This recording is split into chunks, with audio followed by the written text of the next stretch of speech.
গেছে কবরে। আল্লাহ, তার মা বাবা জানি কবরে বসিয়া বসিয়া কান্দে আর কয়, বাবা রে,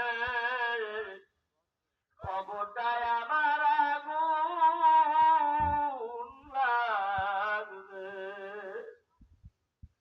কি জন্য আমার কবরটায় আগুন লাগবে রে বাবা, একটু ভালো করিয়া শুনিয়া নাও। পৌষ মাঘ মাস শীতের রাত্রে উঠিয়া প্রস্তাব করিয়া ডাকতেছ মা। জায়গা নাই বাজান, ডান পাশ থেকে নিয়ে করে বাম পাশে শোয়াইছিলাম, আবার তুই প্রস্তাব করিয়া ডাক দিছ মা।